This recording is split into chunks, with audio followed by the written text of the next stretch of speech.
خلاص ده شكل الشعريه، خلاص قربت تتحمر معانا.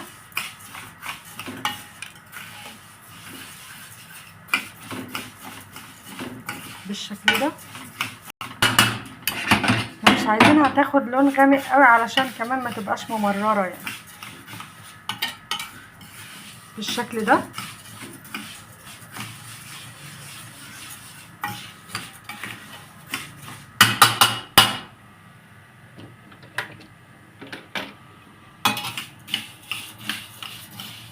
اهو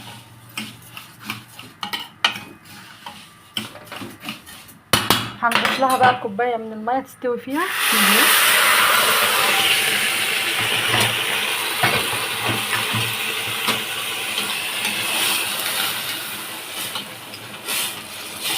كده مع 3 معالق من السكر. السكر ده حسب الرغبه، لو انت عايزه تضيفي اكتر مفيش مشكله. وهنسيبها تاخد شويه عشان تستوي.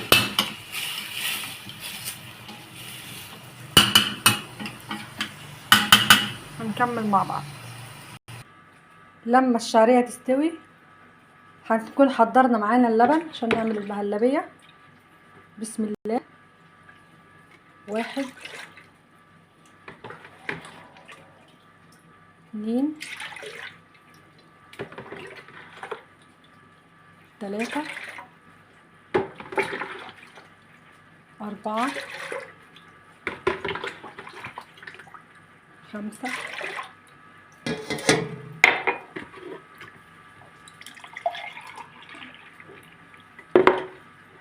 6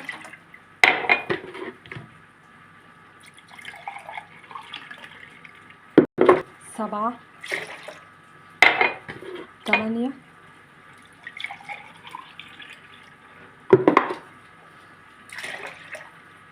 الحقيقة أنا عاملة 8 أكواب من اللبن. دول 8 أكواب من اللبن، هنحط عليهم كوبايتين من السكر بالطريقة دي اهي. وعلى حسب الرغبة طبعا، تحبيها مسكرة قوي، تحبها قليلة في السكر، اللي حضرتك بتحبيه تقدري تعمليه. اهو هندوب السكر مع بعضه مع اللبن بالطريقة دي قبل ما نحطها على النار خالص. طبعا الطريقة دي سهلة جدا، اسهل خالص من ما تتصوري.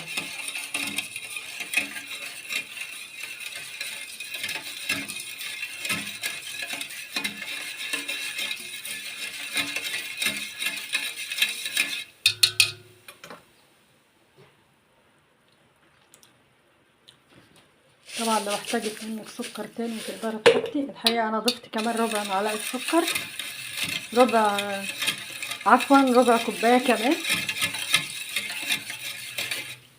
وحطيت 8 معالق كبار من النشا وقلبتهم في كوباية مية بالطريقة دي كده، وقلبتهم مع بعض.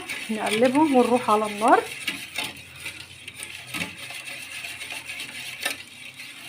بالشكل ده.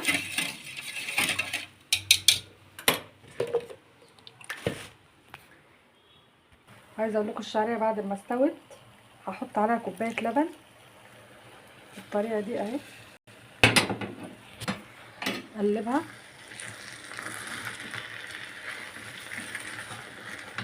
عشان تمسك.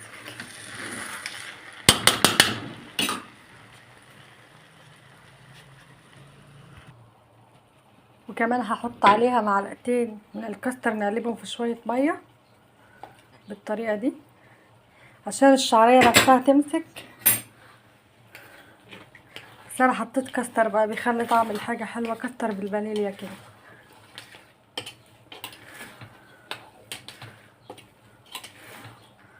اهو هنسيبها تربط دقيقه واحده، بعد كده ننزلها في اطباق التقديم مع طول. نجيب اطباق التقديم بالشكل ده ونحط فيها الشعريه. عايزه اقول لكم بس عشان ما اطولش عليكم في الفيديو، فانا حاولت ان انا اعمل اهو بالشكل ده. بنوزعهم في الاطباق بتاعه التقديم لحد ما الحلويات بتاعتنا توصل معانا بالقوام ده، تتقل معاكي بالطريقه دي اهو.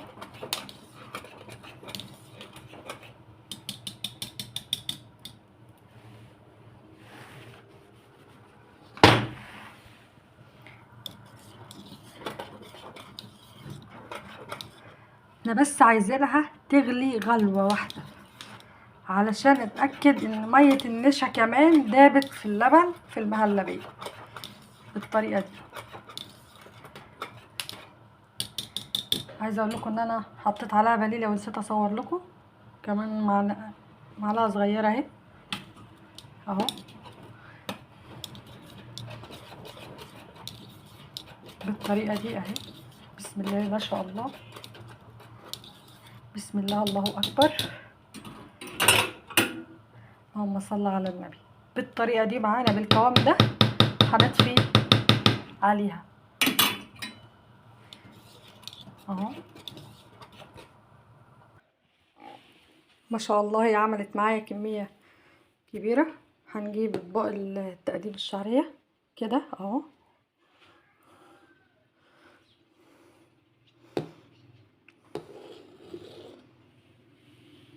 كده،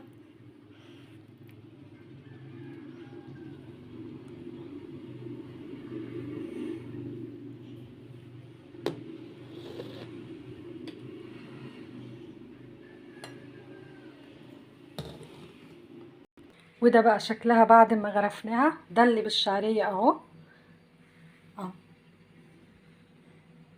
الطريقه دي اهي.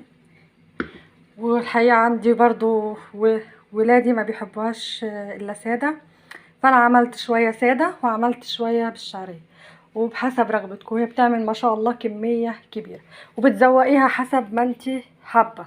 انا شخصيا ولادي ما بيحبوهاش ابدا بجوز الهند والزبيب، فعشان كده انا بجيب لهم شوكولاته من اللي هي الملونه دي، بيحبوها جدا بيها اهو، او بالشوكولاته. وده الشكل النهائي بتاعها، اللي زوقتها بالشوكولاته المبشوره واللي زوقتها بالشوكولاته اللي هي الملونه دي، وفي الساده عشان عندي ناس ما بيحبوهاش الا ساده.